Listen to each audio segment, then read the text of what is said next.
Hi everyone, this is Eden, the astrologer of Light Cycle Astrology. Welcome back to the channel, friends. Hope you guys had a great weekend. Today we are doing Mantic Monday, episode number 45, taking a look at some of the astrology for the next week ahead, namely a Sun opposed Pluto aspect that is forming in the sky this week, and also a Sun sextile Mars aspect that has been with us for a couple of weeks.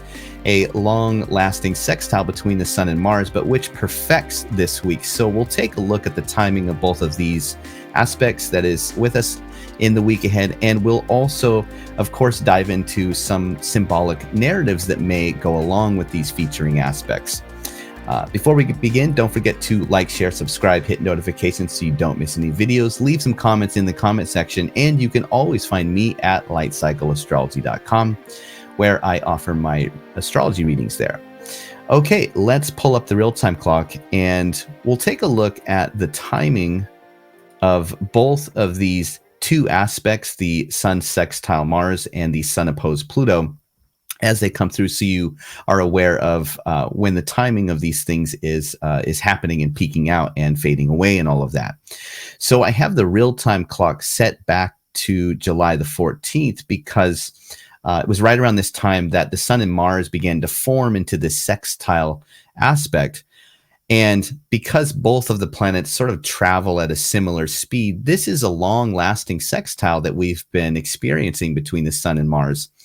And this is going to fade out around August the 6th. So it peaks this week right around Friday of this week, where the aspect becomes perfected.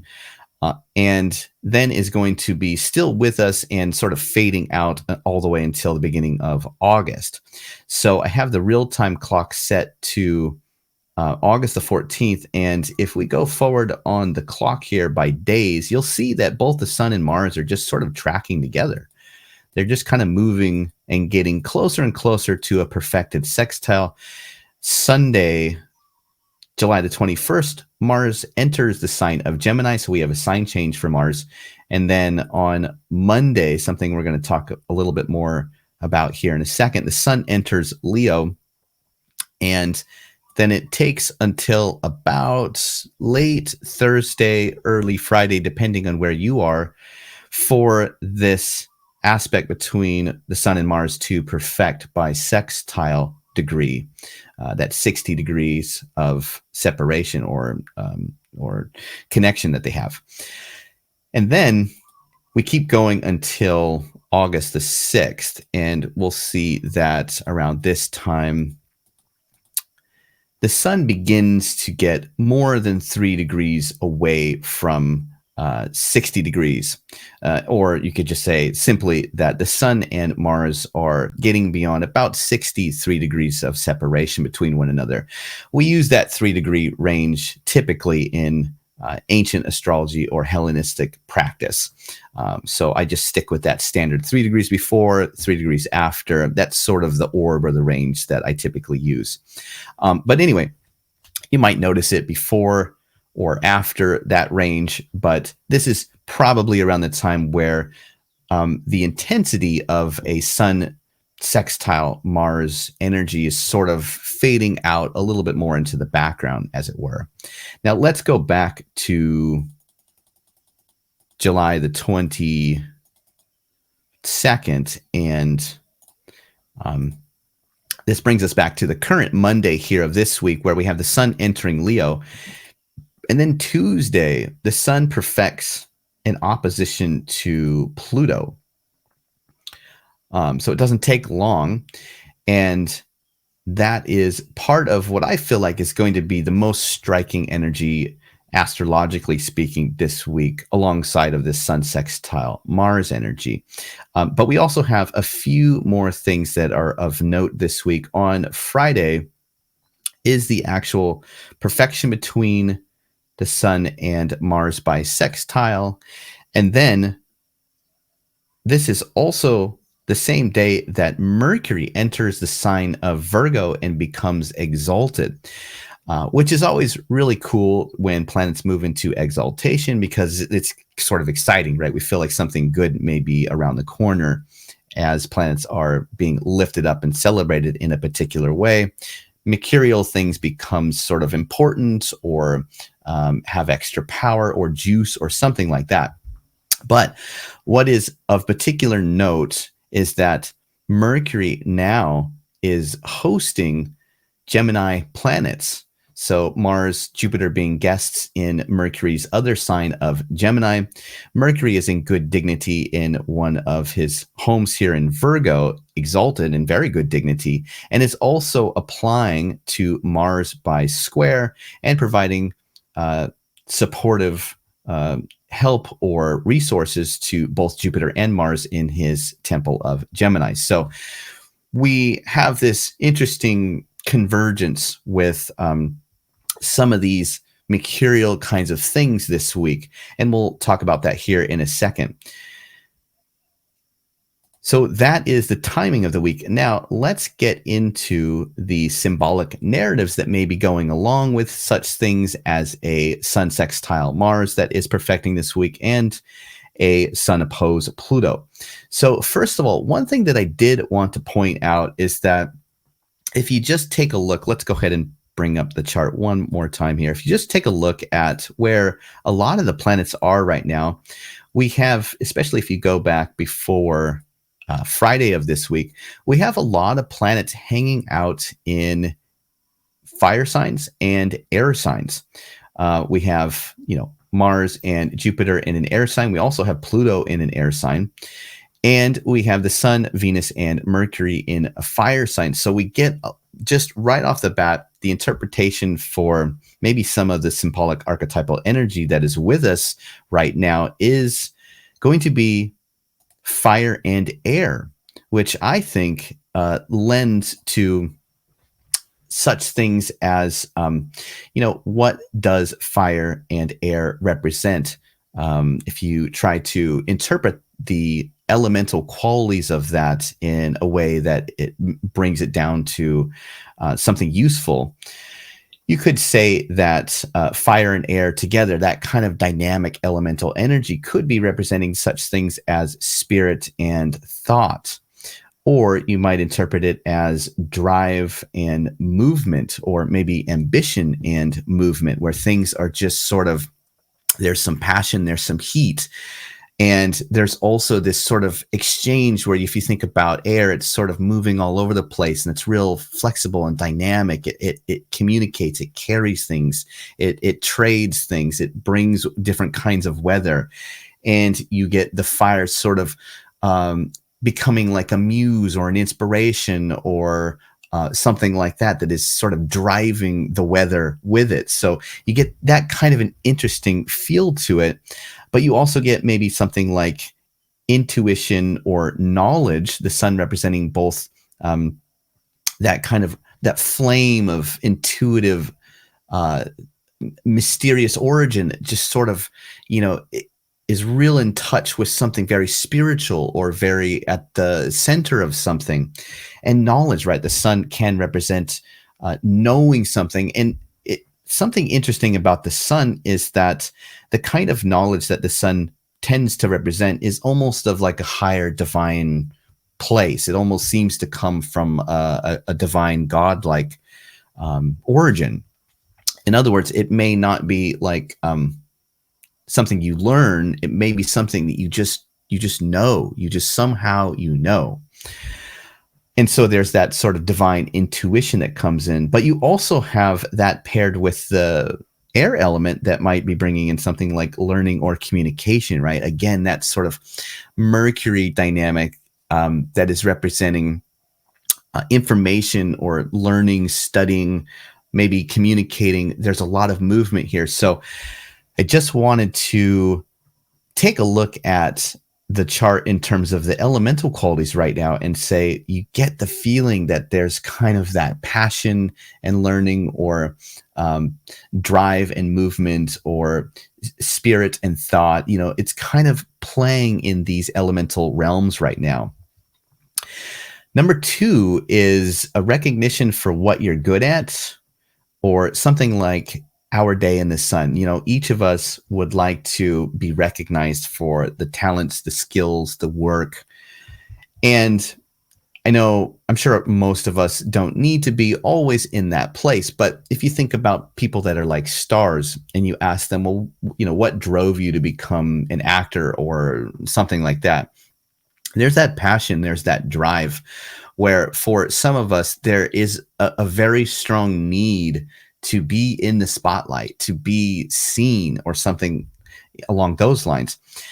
I feel like right now that energy is kind of suggestive of some of the astrology, where you have planets in the bright sign of Leo, sort of on stage in a bright place, sort of uh, maybe wanting more of the spotlight, wanting more recognition, maybe wanting more authority or power or um, doing something noble. But there's this quality of really being kind of effervescent and visible and seen and famous, or and famous not in terms of like superstardom.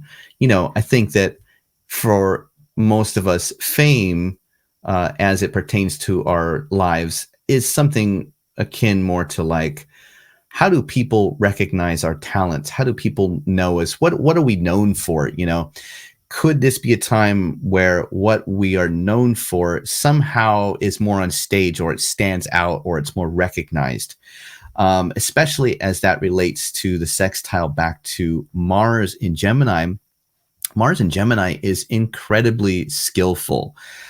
It's very crafty, talented, dexterous, flexible, creative.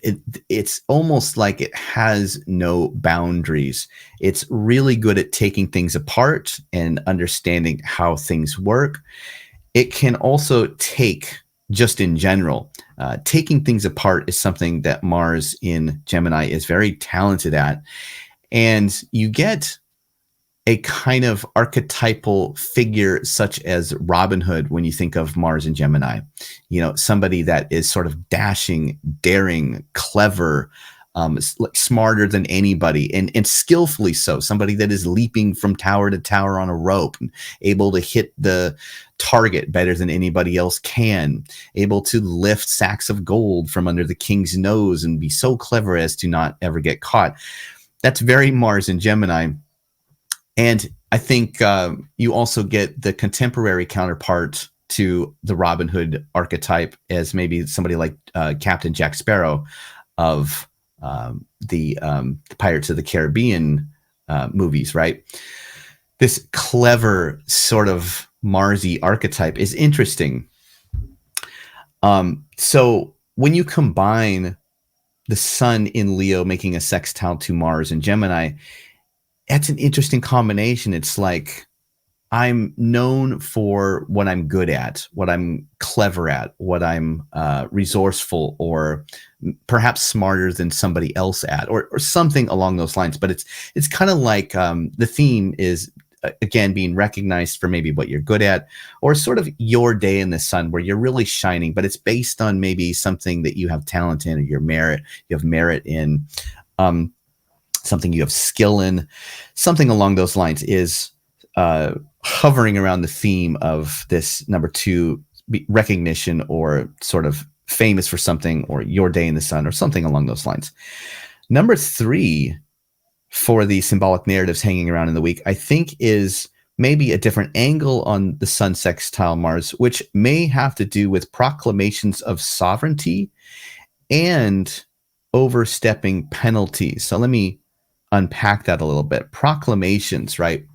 Again, we have a lot of this Mercury mental communicative energy in the air right now. So with the sun and Venus and Mercury all being in Leo until Mercury moves into Virgo, but even after Mercury moves into Virgo, there's kind of this Leo energy that is saying, what is sovereign, what is noble, what is kingly, what will last, what is authority as it is right to have authority, and does that need to be communicated clearly, does it need to be defended, that sextile back to Mars, saying, I need to defend, I need to make clear, draw the line in the sand.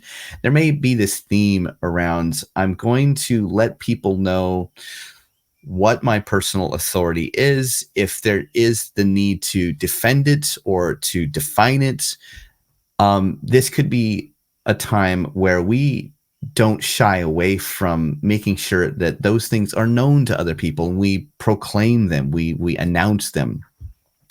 And I think that goes along also with if there are people overstepping our boundaries or what we perceive to be our boundaries. It may be that now is not the time where we sit back and go, oh, that's okay, I'll just let it slide. This might be more of a time where you are more likely to say, you know what, I have to say this. I'm going to say this. This is a boundary. I need this. I don't want that. This isn't working out for me. Things along those lines. The clear, defined definition. Now, the good thing about this, though, is that Sun and Mars in sextile is a testimony to Venus's ability to do it in more of a graceful or peaceful or loving way. In other words, the sextile was said to be of the nature of Venus. So the testimony between the Sun and Mars is that if you are so inclined to define something as it relates to something like sovereignty or authority or boundaries, it could be that it either works out favorably to do so. There's something sort of good, like a good fortune that comes along with doing that because it's a sextile and relates to that Venusian kind of luck.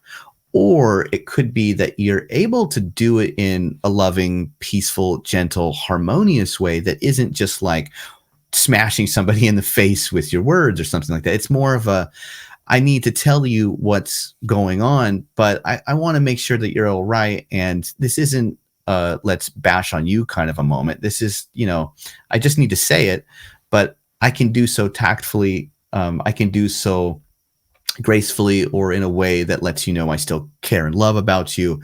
And so it's this sextile between the Sun and Mars is less combative than it would be, say, if it was an opposition or a square. So I like that about the sextile for sure, as it pertains to maybe having to tell somebody something that needs to be said or something like that. Now, let's get into a little bit of the darker astrology for the week, which is going to be the Pluto-Sun opposition.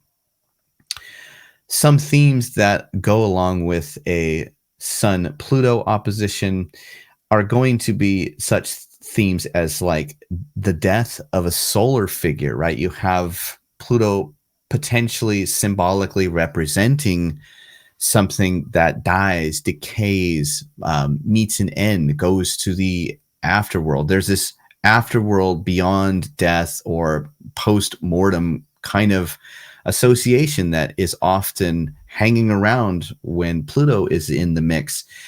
And I don't know, maybe it's just on my mind lately with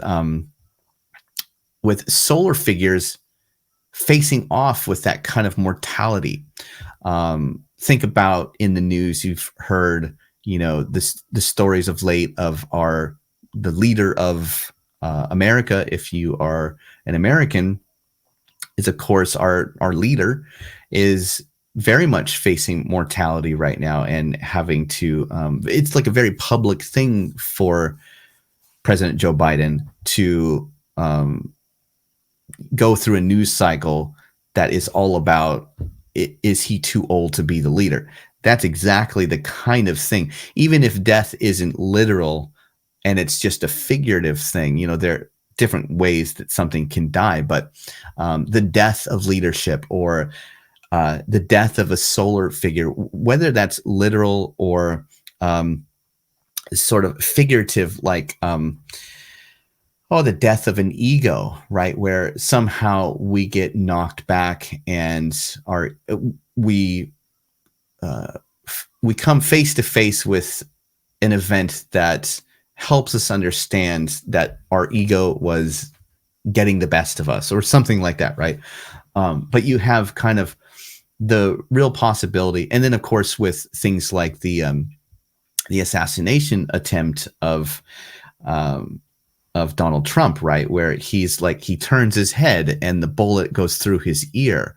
I mean, that is really, really, really close to death, right? So you get these themes hanging around in the air this week, even though that happened before, last week before the Sun and Pluto made an opposition. It's still really close to this period of time where these themes are just hanging around, where it's like, wow, there are brushes with mortality. If the Sun represents life and Pluto represents death, and they're coming face to face and they're sort of opposing off on each other, there are these themes of either figurative battles with mortality or literal battles with mortality, and perhaps with such people as solar figures, fathers, bosses, important people, CEOs, leaders of countries, stuff like that. But I think alongside of the same archetypal signature is going to be something like, with Pluto in the mix, you get struggles of leadership, same kind of dynamic, but that way that Pluto tends to sometimes represent the power struggle of something, right? Where there's like, you could see the Sun being in Leo and just, I'm the king, right? And everybody's sort of wanting to be up on the throne, and how there may be competition or Malthusans or tricks or stuff that's just happening in that sort of shadowy way that people try to gain power or hold on to power or step on somebody, in order to get higher up in the ladder. That all of that is sort of hanging around, I think, too, where you have power struggles for being the leader, or power struggles for holding on to authority, or power struggles with what are people capable of doing if they want to have more power or move up in the hierarchy in their lives or something like that. So at times that can relate to just a lot of times within relationships that we have with our partners or friends or something like that, where there's this interesting shadowy way in which, especially in relationships, that people are always sort of, the power dynamics always going back and forth. Have you ever noticed that in relationship? It's sometimes it's like, oh, I seem to be the one calling the shots now. And then something happens and it's like, oh, I'm humbled. And now my partner, I have to let them sort of, be in charge for a while because of whatever. Right. But it goes back and forth. So there could be a little bit of that alongside of this. And then I think lastly, you have something like the Sun shining the light on Pluto, being in that full moon position with Pluto, is something like the secrets that come to light, right? Pluto representing things that are hidden in the dark, previously unknown. And then it's like, there they are. The light has been shined into the dark recesses that we couldn't see before. And wow, look what is there, kind of a thing. So that is what I have for today and the astrology for the week. Hope you guys found something useful in this. Hope this makes sense with how I'm describing all of these things. Let me know in the comments if you like this and it made sense to you, or you see the astrology in a particular way, or if you experience anything that seems to fit and is a good example of this. I'd love to hear from you. We'll be back again next week with another Mantic Monday episode. Until then, hope you guys have a great week and take care. Bye for now.